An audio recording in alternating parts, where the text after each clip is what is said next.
הדובר הראשון שלנו במושב הזה יהיה פרופסור אנטוני אלטלה, האורים והתומים של תחום הדפסת הרקמות החיות היום בעולם. פרופסור אלטלה, בבקשה.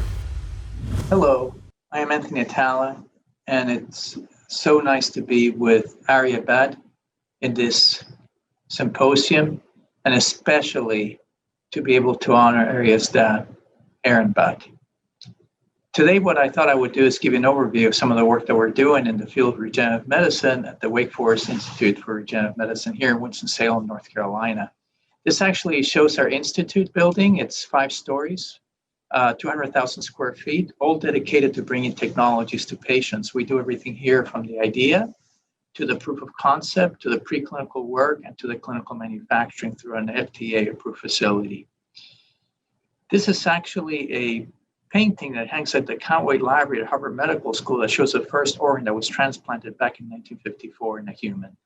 So many lives that were saved by this one single event.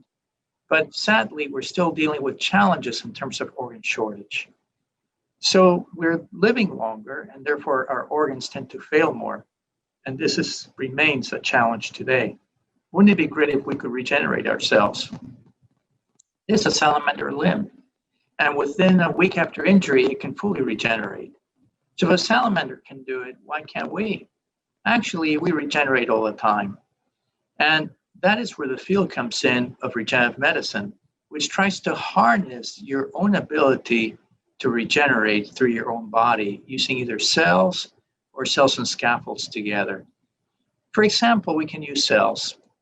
We can take a very small sample of tissue from the patient for skeletal muscle. We can process the cells and put it in another area where it's needed, where it will grow and create new muscle that can be innervated and can function.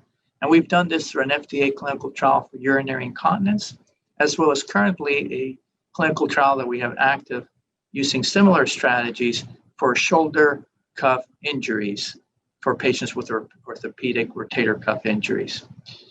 We can also use cells and scaffolds together. And that's when you need a structural replacement. For example, here we have a patient who had a motor vehicle accident, and you can see the bladder, and you can see a tubular segment missing here. That's the rest of the urethra. The channel that connects the bladder to the outside of the body.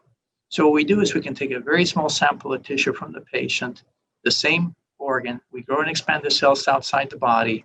We create a tubularized scaffold using a biomaterial. We can then seed the outside with the muscle cells, the inside with the patient's own lining cells, and put it back into the same patient after it has the chance to be in an incubator. These scaffolds are built to support the cells, very much like a building has a scaffold where it can create the structure that sustains the building. These materials are all degradable, and basically as these materials degrade, the cells lay down their own matrix. And then 6 months later, you're left with the patient's own cells and the patient's own matrix. And we use a variety of materials to create these scaffolds that we can mix and match to create a structure that replicates the functionality of the organ we're trying to replace. So, for example, in this patient, we use a scaffold made out of PG and PLA that we coat with collagen. And we then seed the cells, and here's a fully seeded scaffold that we then implant surgically. And here you see preoperatively the patient and the same patient 6 years after surgery. We published a paper in The Lancet. We already had the 6-year follow-up in our patients. We can also create blood vessels, or structure. We coat the scaffold with blood vessel cells that we use bioreactors to sustain them and keep them open. And this is a carotid artery. The SDR goes next to the brain and replaces these techniques experimental in a preclinical model. Now, here's an engineered heart valve. Now, we have not implanted these in patients yet, but the strategy here is very similar. We take the scaffold, coat it with cells, and we use these bioreactors to condition these heart valves so they know what to do once they get implanted. You can see here the heart valve leaflets opening and closing. We can also basically create hollow non-tubular organs. We've talked about flat structures such as muscle, tubular structures such as blood vessels, urethras, and heart valves. The third level of complexity are hollow non-tubular organs, like the bladder. Their anatomy is more complex. The cells are more complex and there's more interaction with other organs, but the strategy is the same. We take a small sample of the tissue, we expand the cells outside the body. Once we have enough cells for our construct, we create a three-dimensional scaffold. We coat the inside with the lining cells, the outside with the muscle cells, put it back in the bioreactor, and then put it back into the patient. Preclinically, we did this in a canine model that was published in Nature Biotechnology, and this allowed us to advance to patients.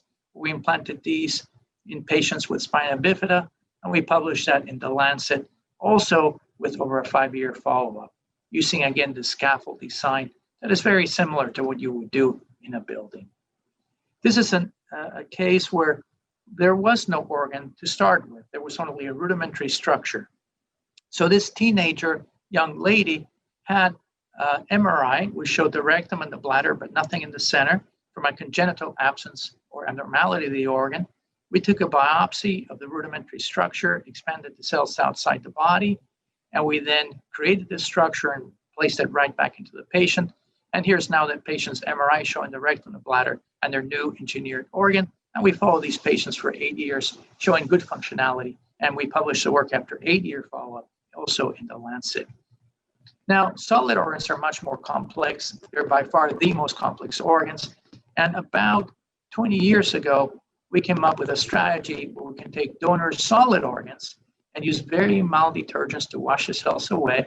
And you're left with something that looks like a liver. You can hold it like a liver. It feels like a liver, but it has no cells after 2 weeks of being exposed to these detergents. But we are able to preserve the blood vessel tree, which we can then perfuse with cells, infiltrate the parenchyma of the cells, and create miniature liver organs, as you see here. And this was worked on by Pedro Batista, as well as Shai Soccer at our institute.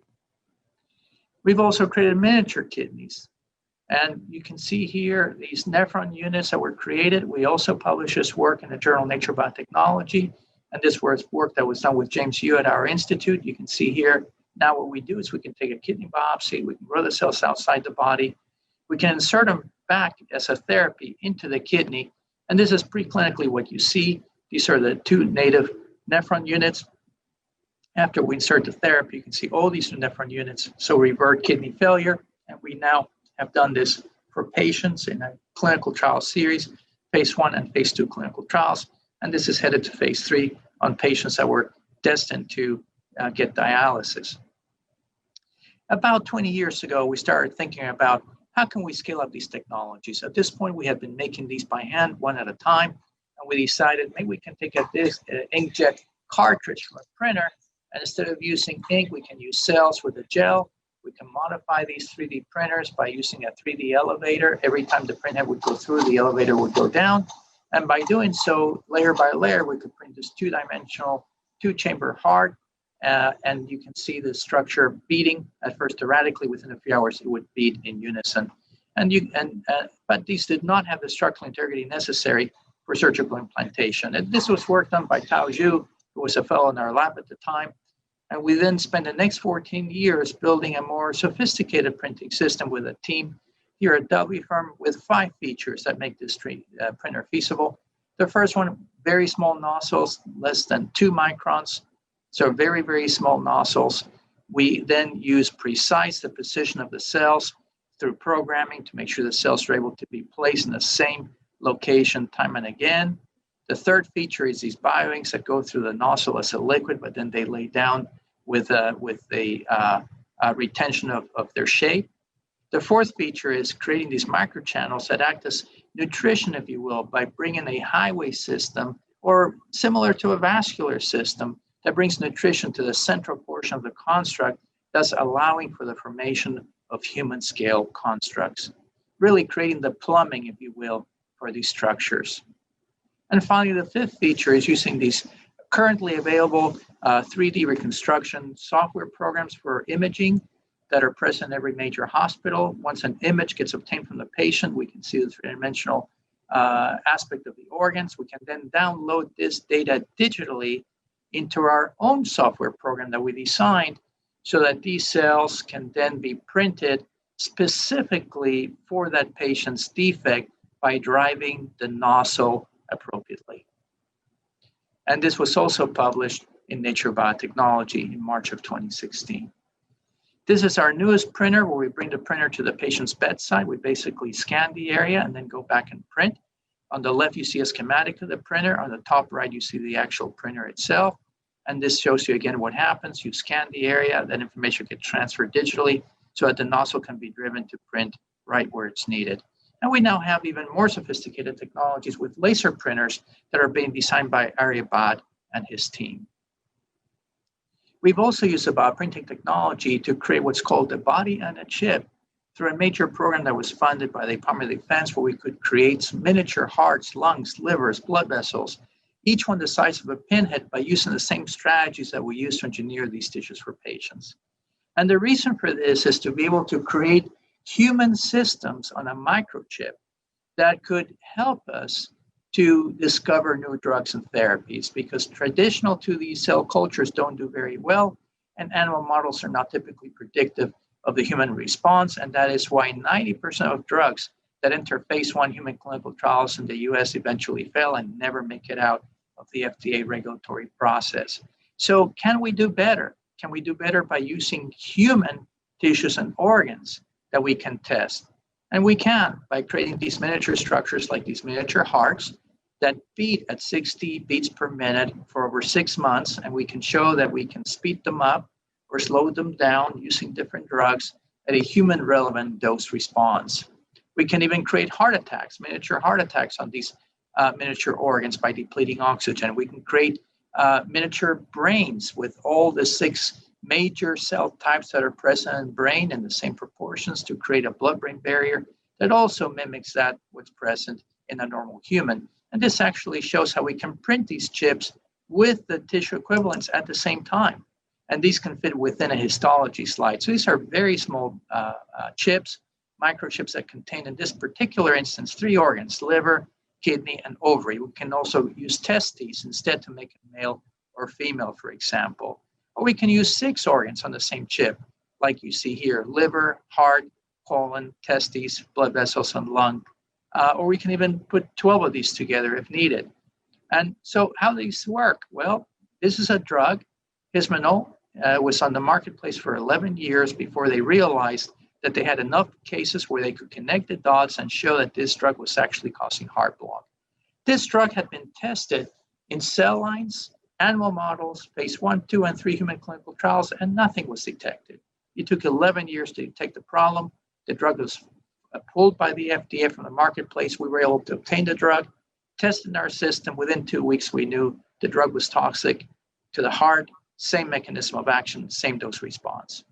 Here's a more tragic story. Restylane, an anti-diabetic, same challenge. This drug had been shown to be safe in using cell lines, animal models, phase 1, 2, and 3 human clinical trials, gets released to the marketplace. Within 3 years, 63 liver deaths. 63 patients died due to liver failure. We were able to get this drug, test it in our system. Within 2 weeks, we knew the drug was toxic, same mechanism of action, same dose response. And basically, by using these miniature printed organs, we're able to decrease the cost of drug production by being able to screen these compounds ahead of time before they get to the patient. We can also use these for personalized medicine as well, which is another area that we're exploring at this point. Everything I've discussed with you today has used the patient's own cells pretty much in terms of therapy. We take the cells from the patient, we'll put them right back into the patient. But what if you don't have that specific organ? That's where stem cells come in. A stem cell can become, of course, any cell, and it can create any tissue or organ. And up until recently, there were 2 major classes of stem cells we call embryonic and induced pluripotent stem cells. And these are very powerful cells. They grow rapidly, but they can also form tumors, and they can cause rejection. On the other hand, you have fetal cord blood cells and adult bone marrow stem cells and fat, what we call adult stem cells. They will not form the tumors, but they're very hard to grow, and they're very hard to get into all the major germ cell types like you can with human embryonic and induced pluripotent stem cells.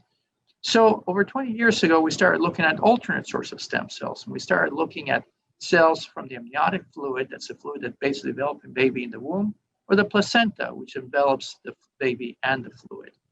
We postulated that perhaps there would be a stem cell population present in this rich source early on. And in fact, we did find a true stem cell that came from both the amniotic fluid and the placenta that we can grow rapidly, and they are able to go into all three major germ layers, which lead to every major tissue type in the body.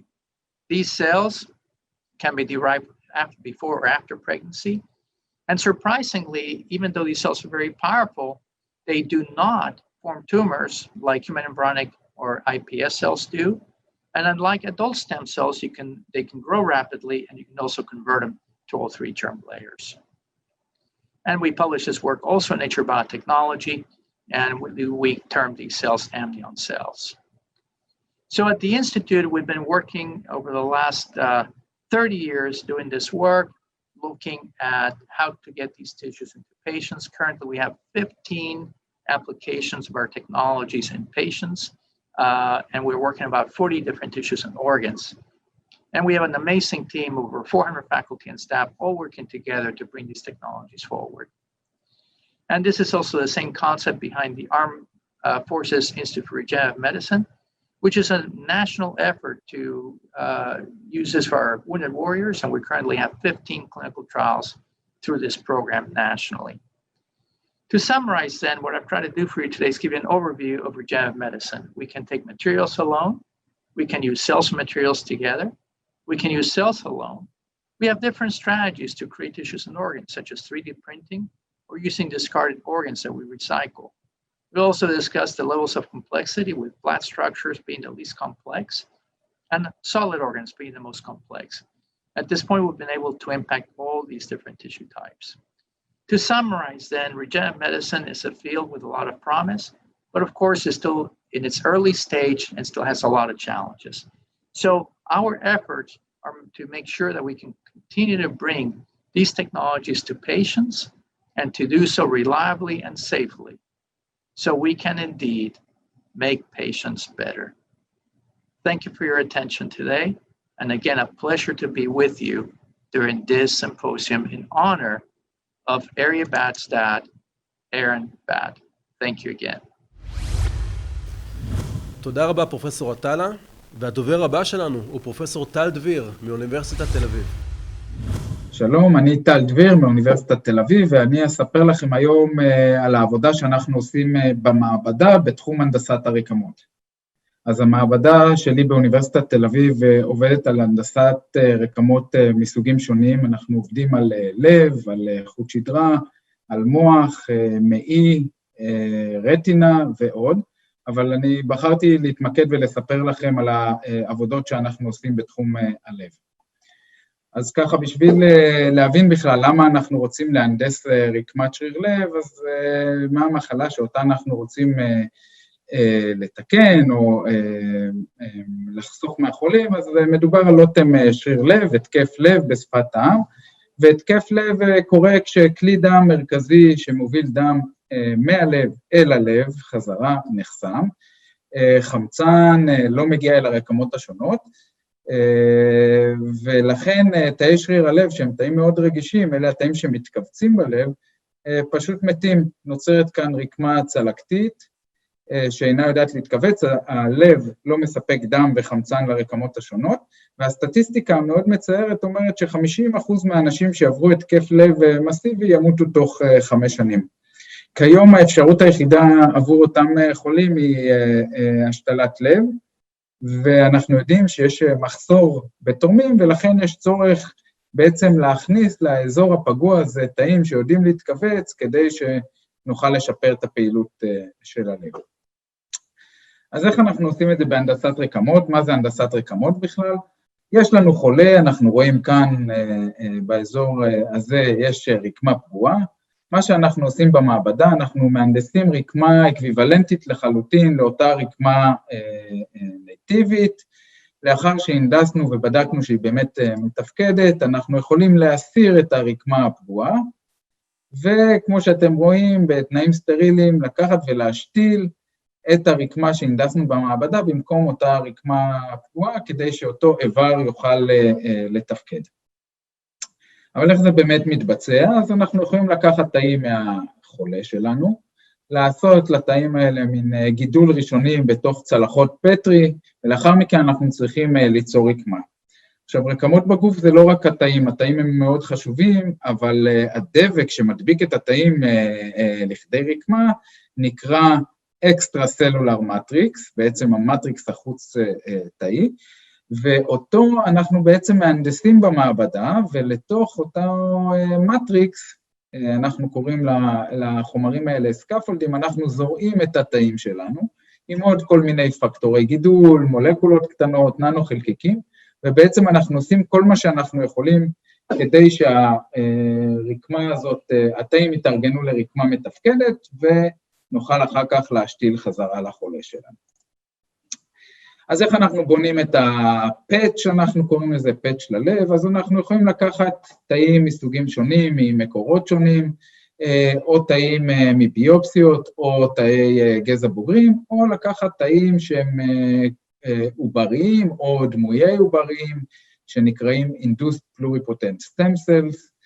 אנחנו עושים איזושהי מניפולציה לתאים, זורעים אותם בביו-חומרים, והראינו די מזמן שאנחנו יכולים לקחת את אותם פאצ'ים ולהשתיל על הלב הפגוע כדי לשפר את הפעילות של הלב. ככה נראה פאץ', זה יכול להיות כמה סנטימטרים בקוטר וכמה מילימטרים בעובי, והפאץ' הזה מתכווץ במעבדה לאורך זמן, בלי שום גירוי חשמלי חיצוני, אפשר לקחת ולהשתיל אותו. הבעיה היא כשבונים את אותם פאצ'ים ואת אותם ביו-חומרים, משתמשים בביו-חומרים סינתטיים או שמקורם בחיות, טבעיים שמקורם בחיות, שברגע שמשתילים אותם תהיה דחייה, זאת אומרת הגוף יתחיל להפעיל את המערכת החיסונית כנגד הפאץ', מכיוון שהוא לא מזהה את אותה רקמה כרקמה עצמית. ולכן מה שאנחנו החלטנו לעשות זה להסתמך על חומרים, אבני בניין של הגוף עצמו כדי לבנות את הפאץ' הזה. מה שעשינו, לקחנו רקמה שומנית מהחולה, הפרדנו את התאים מהחומר החוץ-תאי, את התאים עשינו להם בעצם איזושהי ריפרוגרמינג, הפכנו אותם בשיטות של הנדסה גנטית לתאי גזע, ואת הביו-חומר הפכנו לאיזשהו סקאפולד שהוא אוטולוגי עצמי. לאחר מכן לקחנו את התאים, נכנסנו לביו-חומר, והפכנו את התאים האלה, את תאי הגזע האלה, בעצם לאיזה רקמה שאנחנו רוצים, במקרה הזה לרקמת שריר לב. ככה נראה הביו-חומר, ככה נראים התאים שגדלו על הביו-חומר הזה, ויכולנו ליצור גם כלי דם שיזינו את הרקמה. וכמובן שהפאצ'ים האלה מתכווצים. כשאנחנו מכניסים את הפאצ'ים האלה לחיות, אפשר לראות שבעצם התגובה החיסונית של החיות היא מועטה יחסית לפאצ'ים או סינתטיים, או שמגיעים מכל מיני חיות אחרות, והדבר הזה מאוד חשוב, כי אנחנו לא רוצים שהפאצ' יידחה אחרי ההשתלה. וככה זה נראה בעצם בתוך החיות, אנחנו עושים לראות את הלב של החיה עם הפאצ', ואנחנו רואים פה שני דברים. אחד זה שבשביל לטפל בחיה הזאת, אז אנחנו צריכים לעשות ניתוח בזה פתוח. דבר השני, אנחנו צריכים לתפור את הפאצ'ים האלה על הלב, דבר שהוא לא כל כך אידיאלי. ואני אדבר כבר על התפרים האלה, אבל לפני זה נדבר על הצורך לפתוח את הפאצ' הזה. בשביל שלא נצטרך לעשות את זה, מה שהחלטנו לעשות במעבדה זה לקחת את אותם חומרים מהחולה, ולעשות להם איזשהו תהליך שאנחנו הופכים אותם לנוזלים בטמפרטורת החדר. בשלב הזה אנחנו יכולים לערבב בתוכם את התאים, וב-37 מעלות, זאת אומרת, הטמפרטורה של הגוף שלנו, החומר הזה מתמצק ויוצר בעצם את הרקמה בגוף. לכן אנחנו יכולים להשתמש בחומר הזה, להזריק אותו לגוף עם קטטר, בעצם לאיפה שאנחנו רוצים בתוך הגוף, ושם הוא יהפוך לרקמה, ולכן אין צורך בעצם לפתוח את בית החזה של החולה שלנו. אז מה אפשר לעשות עם השיטה הזאת? אז אנחנו אמרנו, לוקחים את אותה רקמה השומנית, מפרידים את התאים והופכים אותם לתאי גזע, את החומר החוץ-תאי הופכים לג'ל פרסונלי, מערבבים את התאים, ואנחנו במעבדה יודעים ליצור סוגים שונים של רקמות, אפשר לראות כאן את הסוגים השונים, וגם להשתמש בכל מיני טכנולוגיות יותר מתקדמות, כמו הדפסה תלת-מימדית או מייקרופלואידיקס, כדי לבנות רקמות יותר מורכבות.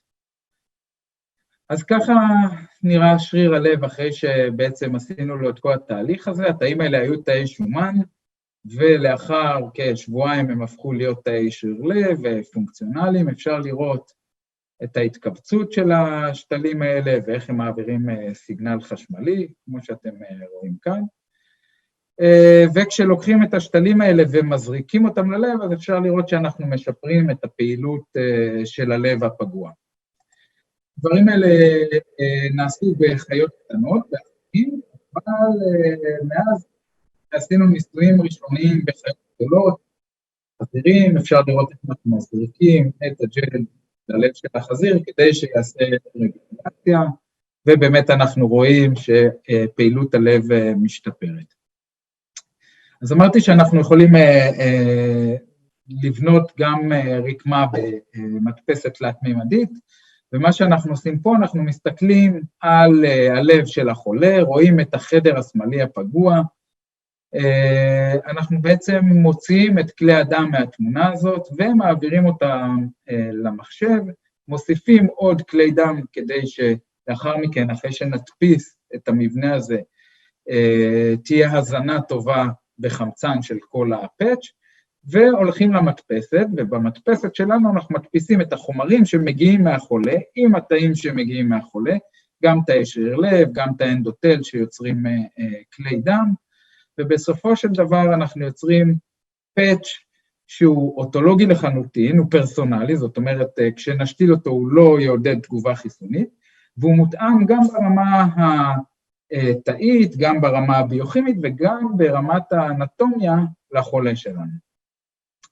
וככה נראה חתך אחד של כלי דם, אפשר לראות את תאי האנדותל בירוק פה, יוצרים מבנה של כלי דם, והפאצ'ים האלה פונקציונליים לחלוטין. אפשר לראות פה את הסיגנל החשמלי שעובר דרך הפאצ'ים האלה, זה כלי דם אחד, ואפשר לראות שתאי שריר הלב מעבירים דרכו את הסיגנל החשמלי. לאחר מכן החלטנו שאנחנו רוצים ליצור לב שלם, ושוב, בעזרת אותם חומרים שמגיעים מהחולה, ואותם תאים, תאי שריר הלב שיוצרים את שריר הלב, ותאי אנדותל ותאים אחרים שיוצרים את כלי הדם, הדפסנו לב אנושי בגודל אומנם קטן, בגודל של ארנבת, אבל לב אנושי אפשר לראות כאן בתהליך ההדפסה, וכאן את המוצר המוגמר, לב עם כלי דם. והשלב הבא הוא בעצם לקחת את הלב הזה ולבגר אותו, זאת אומרת לגרום לתאים שאומנם הם יודעים להתכווץ, הם מתכווצים יפה בתוך הלב, אבל הם לא מתכווצים בצורה מסונכרנת, ולכן אנחנו צריכים ללמד אותם איך להתכווץ ביחד, ואת זה אנחנו עושים בביו-ריאקטורים מאוד מתקדמים, שאנחנו מגדלים את הלב פה בתוך הביו-ריאקטור הזה, מזרימים דרכו את מדיום הגידול, ובנוסף לזה נותנים סטימולציה חשמלית כדי לקצב כל הזמן את הלב. בעיה נוספת שיש לנו כשאנחנו מדברים על שריר הלב, זה מעבר סיגנל חשמלי בצורה אידיאלית. הביו-חומרים שאנחנו משתמשים בהם הם לא תמיד מאפשרים מעבר סיגנל חשמלי, כי הם מבודדים. ולכן אנחנו החלטנו להשתמש בחלקיקי זהב, בננו-ויירס או ננו-פרטיקלס מזהב, לשלב אותם בביו-חומרים שלנו, כדי שהתאים יוכלו לדבר בינם לבין עצמם ברמה החשמלית. וככה זה נראה בעצם בלי חלקיקי זהב, אנחנו רואים שאין התכווצויות מסונכרנות בתוך הפאץ'. לעומת זה, כשאנחנו משתמשים בחלקיקי זהב, אז אפשר לראות שיש התכווצות מאוד מאוד יפה, מסונכרנת, אפשר לראות את זה גם פה, חזקה ומסונכרנת בעזרת חלקיקי הזהב, והדבר הזה יכול לעשות גם בביו-חומרים שמגיעים מהחולה שלנו, אז זו דוגמה אחת, אלה הביו-חומרים מהחולה, בלי חלקיקי זהב, 4 ננומטרים או 10 ננומטרים, ופה אפשר לראות שלקחנו חומר שהוא טבעי לחלוטין, והפכנו אותו לחומר מוליך, שעדיין יש לו את כל המעלות הטבעיות שלו.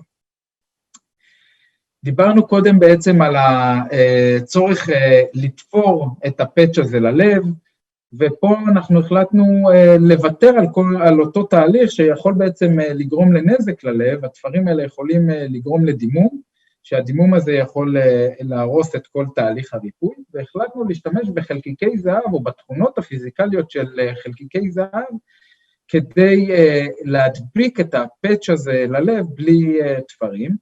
וחלקיקי זהב יש להם תכונה מאוד מיוחדת, שאם מקרינים אותם באורך גל מסוים, בניר היער, חלקיקי הזהב מתחממים, בעצם הם קולטים את האור ומעבירים את האור הזה לאנרגיית חום, ואנרגיית חום הזאת גורמת להתחה של הפאץ' על הלב, ולכן לא צריך לתפור. ובעצם מה שאנחנו רואים כאן, זה את הפאץ' אחרי 30 שניות שהקרנו בניר היער, אפשר לראות אותו נדבק בצורה מאוד מאוד יפה, בלי שום צורך בתפרים. אפשר לראות את זה כאן גם במיקרוסקופ אלקטרוני.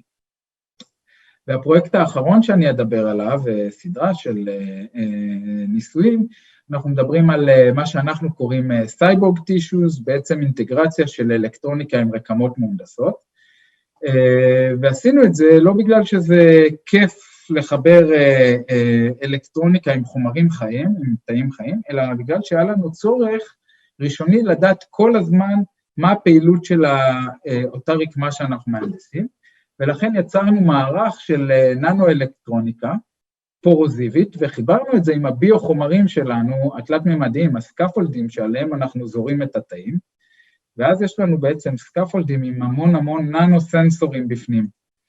ברגע שאנחנו זורעים את התאים שלנו, אפשר מיד לראות על המחשב את הפעילות של התאים, אפשר להוסיף תרופה ולראות איך התאים האלה מגיבים לתרופה.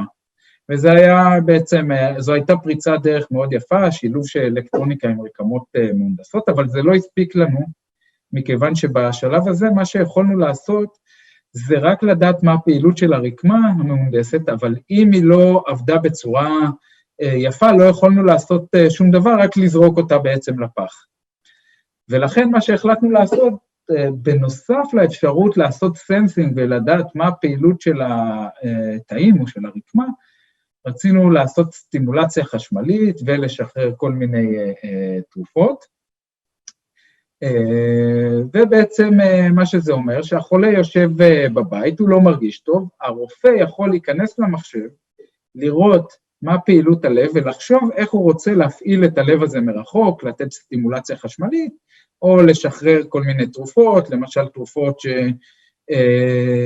שיגבירו את ההתכווצות, את כמות ההתכווצויות של הלב, או אם אנחנו חשים שיש פחות מדי חמצן, אפשר לשחרר כל מיני תרופות שיגרמו לזה שיווצרו כלי דם חדשים בגוף, ואת כל הדברים האלה אנחנו עשינו בפרויקט הזה.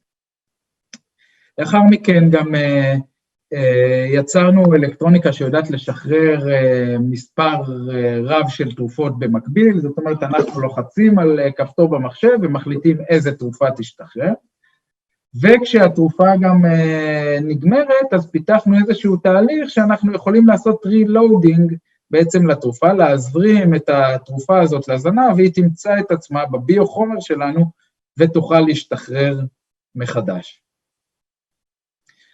לאחר מכן החלטנו לשלב אלקטרוניקה גם ברקמות מודפסות, ולצורך זה בעצם יצרנו פורמולציה חדשה של אלקטרודות, של חומרים שמייצרים אלקטרודות, ובעזרת זה בעצם יצרנו רקמות עם אלקטרוניקה, שהאלקטרוניקה הזאת רכה וגמישה. וככה זה נראה, ואז אם אנחנו רוצים להרים, אתם רואים את האלקטרוניקה הזאת, היא פשוט גמישה ורכה, היא באותן תכונות מכניות של הרקמה שלנו, אפשר לראות פה כמה היא גמישה, אפשר פשוט לעשות כל מיני מניפולציות לרקמה הזאת, בלי שהאלקטרוניקה תצא החוצה, ועדיין אפשר לעשות קריאות חשמליות לפעילות של התאים, ולעשות סטימולציה חשמלית בעזרת אותה אלקטרוניקה.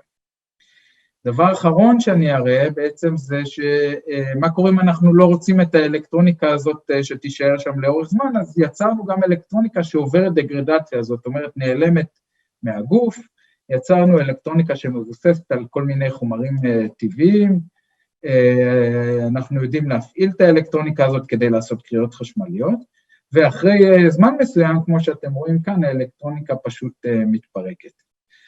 והדבר האחרון בעצם שאני מראה זה איך אנחנו היום כבר יודעים לבנות לב שלם שכולו מרושת באלקטרוניקה, זה תמונת CT או סרטון של CT של אותו לב מהונדס, עם אלקטרוניקה באזורים שונים על הלב, שהאלקטרוניקה הזאת יודעת להפעיל את הלב, לתת סטימולציה חשמלית, לעשות קריאות חשמליות וגם לשחרר תרופה.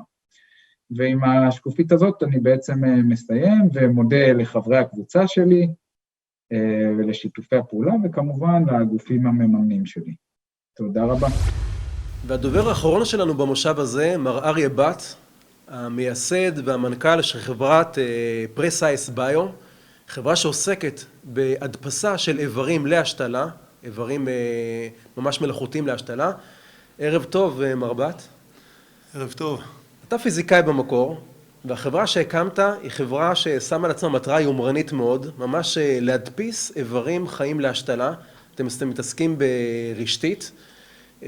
קודם כל, מה המשמעות של הדבר הזה על עולם הרפואה? מה זה הולך, האם בעתיד הקרוב הרחוק אנחנו נגיע למצב שבו תרומות כליה או תרומות של איברים אחרים יהיו מיותרות בתוך עולם הרפואה בגלל היכולות שלכם או יכולות של חברות אחרות להדפיס איברים?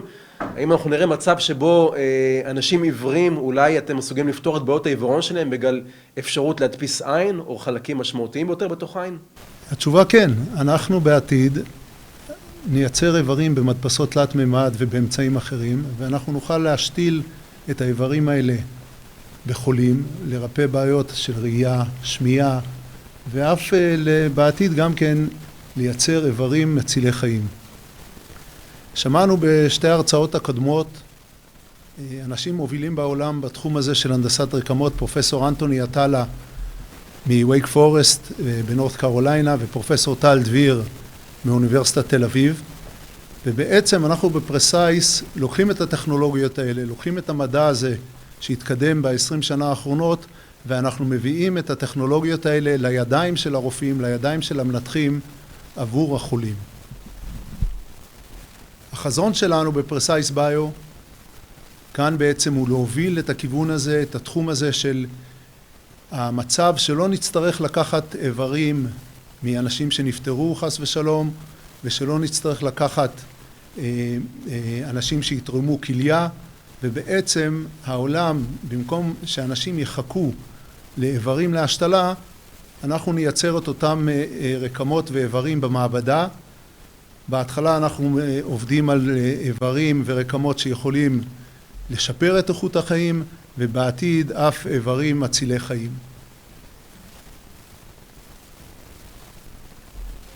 ובעצם בפרסייס, דברים שנראים אולי כמדע בדיוני, אנחנו כל בוקר קמים ובעצם מייצרים רקמות.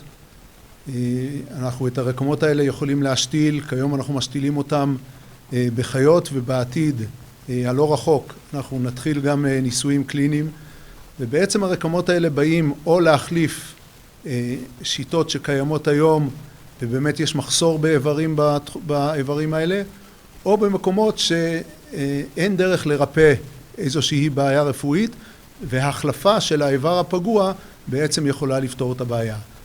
במסגרת הזאת בעצם הקמנו את פרסייס, ואנחנו עושים שיתופי פעולה עם חברות רבות, גם עם אקדמיה, גם עם חברות מולטי-לאומיות, רב-לאומיות, בתחומים שונים, ובעצם גם יחד עם רשויות הרגולציה בארצות השונות אנחנו מתקדמים ומשתפים פעולה על מנת להביא את הרקמות האלה לשוק, על מנת לשפר את החיים של החולים.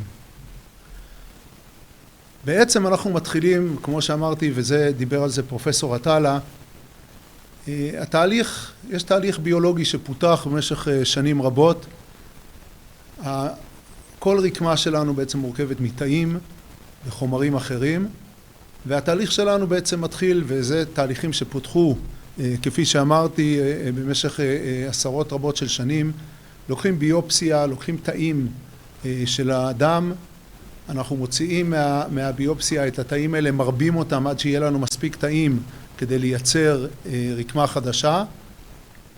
ישנם טכנולוגיות שונות אחר כך איך להרכיב אותם, בעבר עשו את זה בצורה ידנית, ובעצם, כפי שהוצג במצגות הקודמות, בעצם אנחנו מראים שאפשר לקחת את הרקמות האלה, להשתיל אותם באנשים, ובעצם החולה מקבל איבר חדש, הוא איבר שלו, מכיוון שזה נעשה מתאים שלו, ובצורה הזאת אפשר בעצם להחליף את האיבר. פעם אמרו שאין לגוף חלקי חילוף, כאן בעצם אנחנו מייצרים חלקי חילוף לאדם, בעצם לרפא את החולים. אבל הדבר הזה, כפי שכולנו יודעים, לא נמצא היום במצאי. אנחנו לא מגיעים לבית חולים ומדפיסים לנו איבר. והסיבה לזה היא בעצם שזה שאפשר לעשות את זה באופן חד פעמי במעבדה, בצורה ידנית, עדיין אי אפשר להביא את זה לקליניקה.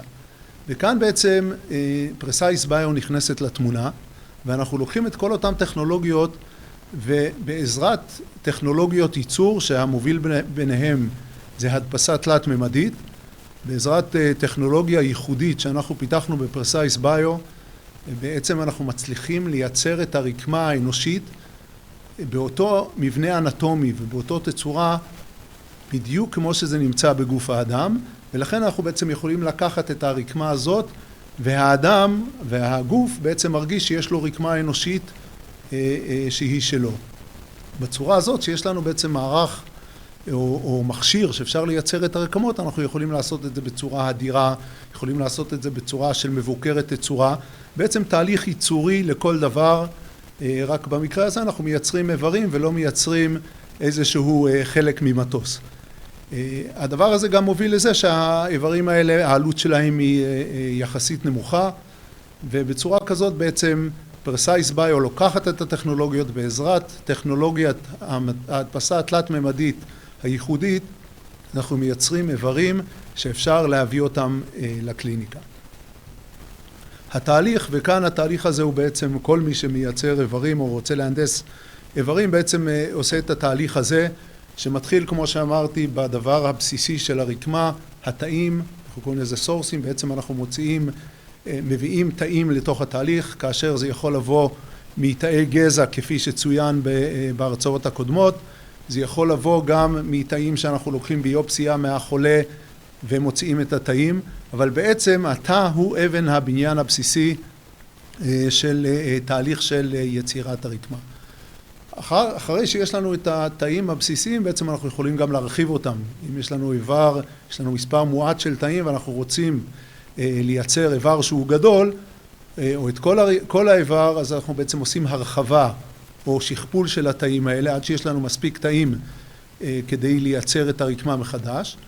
ויחד עם חומר שאנחנו קוראים לו דיו ביולוגי, כשבעצם הדיו הביולוגי הזה יש לו גם מרכיבים של החומרים המבניים של התא, כפי שצוין בהרצאות הקודמות, ויש לו גם חומרים שעוזרים לנו בעצם בתהליך ההדפסה, שומרים על התא בתהליך ההדפסה, כי בסופו של דבר התא צריך לחיות ולעבור את תהליך ההדפסה, כדי באמת להיות בחיים כאשר אנחנו מייצרים את הרקמה. אחרי שיש לנו את שני החומרים האלה, את התאים יחד עם הדיו הביולוגי, אנחנו עוברים לתהליך של הייצור של הרקמה. זה תהליך שאנחנו קוראים לו ביו-פבריקיישן, לפעמים הוא על ידי הדפסה, לפעמים הוא על ידי טכנולוגיות אחרות, אבל בעצם אנחנו מייצרים את הרקמה החדשה מתאים ומחומרים טבעיים של הרקמה הספציפית שאותה אנחנו רוצים לייצר. במקרה שלנו אנחנו עושים חלק עם הדפסה תלת-ממדית, חלק באמצעים אחרים. אז סידרנו את התאים שכבה על שכבה בצורה מאוד מסודרת, בדיוק באותו מבנה אנטומי שיש בגוף, אבל עדיין הרקמה עדיין לא פונקציונלית, וכאן יש לנו בעצם תהליך של התבגרות. התאים צריכים לדבר אחד עם השני, תאי האנדותל צריכים לדעת איפה הם נמצאים וליד איזה סוגים אחרים של תאים, והתאים מתחילים לדבר ולהתחבר, וזה תהליך שבעצם התבגרות שאנחנו עוזרים לו לקרוא, והתהליך הזה יכול להיות בין מספר שעות למספר ימים, תלוי באיבר, תלוי ברקמה, ובעצם בשלב הזה מה שאנחנו מגדירים בעצם את הממד הרביעי של תהליך הייצור, כן, יש לנו מדפסת תלת-ממדית, מוסיפים לה את ממד הזמן, בעצם אנחנו עוזרים לתאים בסופו של דבר להפך לרקמה פונקציונלית, ובסוף התהליך הזה יש לנו בעצם רקמה שמוכנה להיכנס להשתלה בגוף האדם. כדי לעשות את כל הדברים האלה, בעצם יש פה המון דיסציפלינות. אנחנו דיברנו על תאים, טכנולוגיות של תאים, אנחנו מדברים על חומרים ביולוגיים, אנחנו מדברים על כלי ייצור והנדסה ואיך לייצר את הרקמות האלה.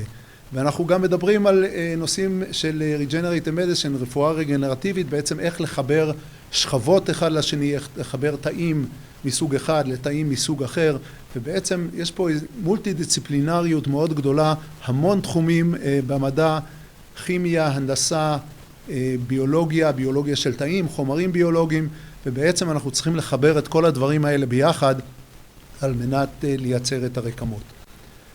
ופה בעצם פרסייס אולי התחילה ויצאה לדרך מפלטפורמה, כאשר הפלטפורמה היא מדפסת תלת-ממדית שאנחנו פיתחנו אותה, טכנולוגיית לייזר, שבעזרתה אנחנו בעצם יכולים לשים תא בדיוק במבנה האנטומי כמו שהוא נמצא בגוף האדם. כפי שאמרתי, זאת לא הטכנולוגיה היחידה, אנחנו יכולים גם שכבות שאנחנו רוצים למלא רק בחומר ללא רזולוציה של תאים בודדים, אפשר לחסות שכבות עם מזרקים, עם שיטות אחרות. כל הדבר הזה צריך להיות בתוך מערכת מבוקרת, לחות וטמפרטורה. בסוף רקמת אדם חיה ב-37 מעלות ברמת לחות מסוימת, ובעצם הפלטפורמה הזאת מאפשרת להתחיל לייצר את האיברים. פה אתם יכולים לראות בעצם שתי דוגמאות קצרות של איך המדפסת שלנו נראית בשעת פעולה. בעצם אתם רואים פה אלפי תאים שיורדים בשנייה, ואם ניקח לדוגמה רקמת קרנית שאותה אנחנו מדפיסים, בשתי דקות אנחנו מדפיסים רקמת קרנית, אחר כך מבגלים אותה כיומיים וחצי, אבל תהליך ההדפסה של כשתי דקות והרקמה בעצם קיימת ומוכנה להשתלה. כשאנחנו מסתכלים על כל גוף תלת-ממדי, וזה נכון בין אם אנחנו מדפיסים משהו מפלסטיק או משהו ממתכת, או איבר בגוף האדם, התהליך הזה בעצם מתחיל מהדמיה של הצורה התלת-ממדית, כמו שאתם יכולים לראות כאן במרכז התמונה. אם אנחנו רוצים להדפיס את הארגרטל הזה בצורה במדפסת תלת-ממדית, אנחנו מזינים את ההדמיה לתוך המחשב. המחשב בעצם חותך את התמונה לשכבות דו-ממדיות, ואז בעצם שכבה אנחנו בונים את הרקמה. הרקמה הראשונה שאנחנו התחלנו, ואתם יכולים לראות כאן בצד שמאל תמונה של קרנית.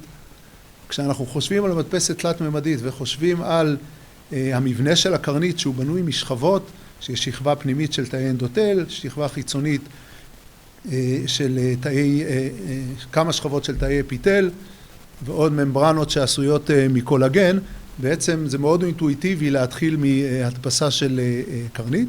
גם יש יחסית מעט סוגים של תאים, וזה בעצם האיבר הראשון שאנחנו פיתחנו ומפתחים, ובקרוב גם אנחנו נשתיל בניסויים קליניים את רקמת הקרנית שלנו.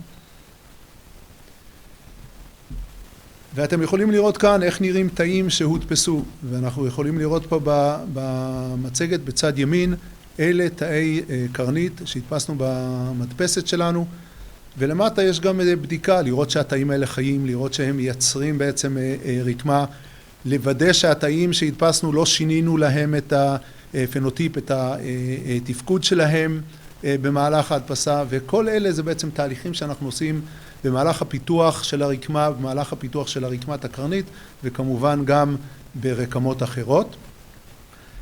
ונציג עכשיו מספר דוגמאות. אנחנו לא חברה הראשונה שהשתילה איבר קרנית מודפסת בניסוי פרה-קליני, ובעזרת השם אנחנו קצת מעל שנה אנחנו מתכננים כבר להשתיל באנשים.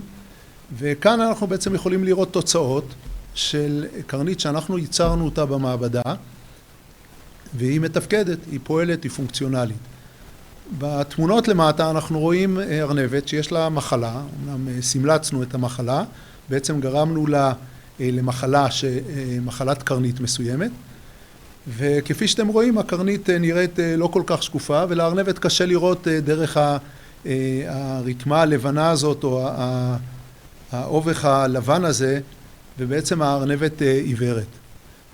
בשורה האמצעית אנחנו יכולים לראות בעצם את הקרנית בהדמיה, ואנחנו יכולים לראות את הרקמה שאנחנו השתלנו בתוך העין של הארנבת, נמצאת כאן מתחת לרקמה הטבעית שלה, ובשורה העליונה אנחנו יכולים לראות עין של ארנבת אחרי מספר ימים, והארנבת יכולה לראות.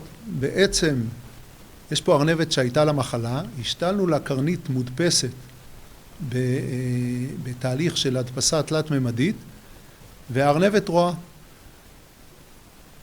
זו הרקמה הראשונה שאנחנו השתלנו, וכמובן שאנחנו מתקדמים לרקמות אחרות.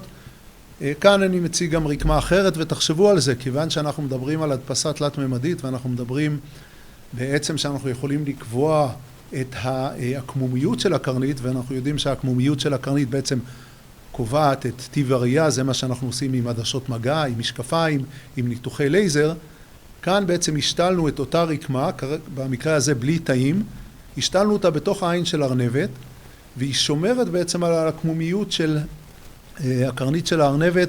כאן אנחנו מציגים כחודש, יש לנו כבר מעקב של 3.5 חודשים, והארנבת הזאת רואה, העין נשארת שקופה, ובעצם תיקנו לאותה ארנבת את הראייה.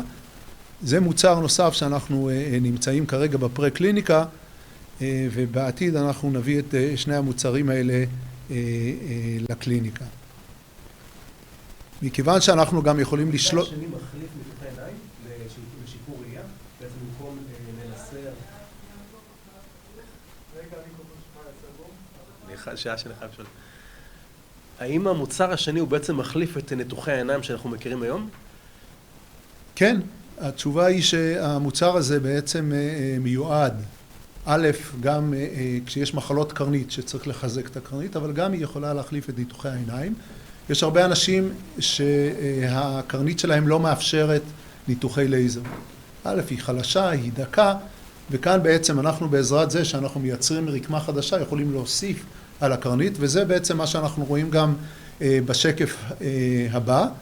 אנחנו יכולים לראות כאן ברקמה שאנחנו בעצם יחד עם תהליך הדפסה פלוס תהליך לייזר מייצרים ומתאימים אותה לעיוותי הראייה של אותו חולה. וזה בעצם גם כן רקמה שאנחנו בימים אלה עובדים אותה יחד עם חברה רב-לאומית גדולה, וזה המוצרים האלה להערכתנו אנחנו מדברים על כעוד 3 שנים כבר אנחנו נוכל להתחיל לראות אותם בשוק. מוצר נוסף שאנחנו אולי הוא ארוך טווח וקצת רחוק ויש בו גם הרבה סיכונים והרבה אתגרים לא פשוטים, אבל יש מחלות היום שאין להם, אין תרופה.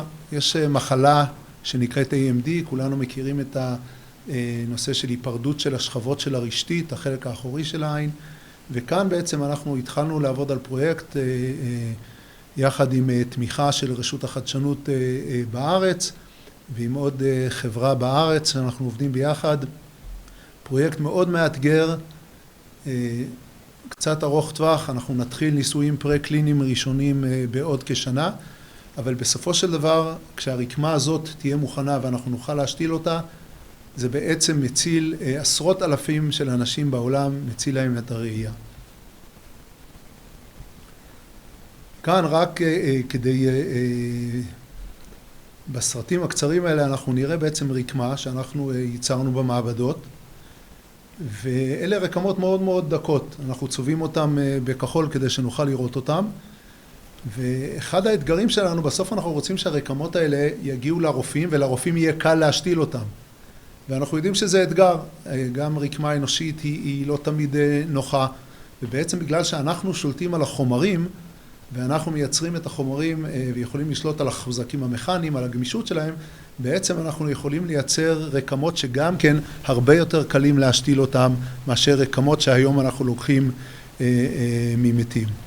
ובעצם כשאנחנו, כל תהליך שאנחנו עושים עם כל רקמה, אנחנו פונים לרופאים, מובילי הדעה בעולם, ושואלים אותם מה אתם רוצים. אז בקרנית הם רוצים שהחולה יתאושש מהר, רוצים שיהיה לו ראייה טובה, וכמובן הם רוצים שיהיה להם קל להשתיל, וכאן אנחנו רואים רק דוגמה אחת של רקמת קרנית, שהיא מאוד נוחה, ואתם יכולים לראות פשוט היא נפתחת לבד, יקל מאוד על ההשתלה של קרניות, גם לרופאים פחות מנוסים. אז איפה אנחנו נהיה בעתיד? זוהי ההתחלה. ההתחלה, התחלנו בתחום העיניים, ויש לנו מספר מוצרים שאנחנו כבר עובדים עליהם בתחום הזה, אבל הטכנולוגיה הזאת היא תהיה ישימה, כמו שראינו שאפשר להדפיס בשר.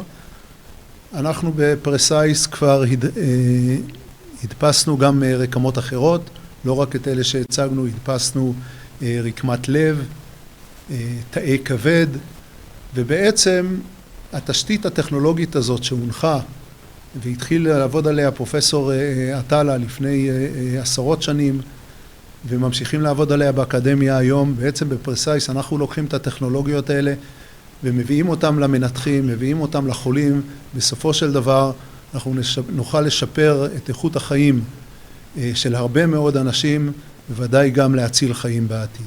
אריה בת, מרתק, מאלף, מלהיב אפילו. זה קשה קצת לדמיין שבתוך המדינה הקטנטנה שלנו דברים כאלה פורצי דרך ברמה בינלאומית, כאילו מתגלגלים ומתפתחים ומתהווים. תודה רבה על הסקירה הזאת ועל ככה על האפשרות פה פוקחות העיניים שהצגת לנו.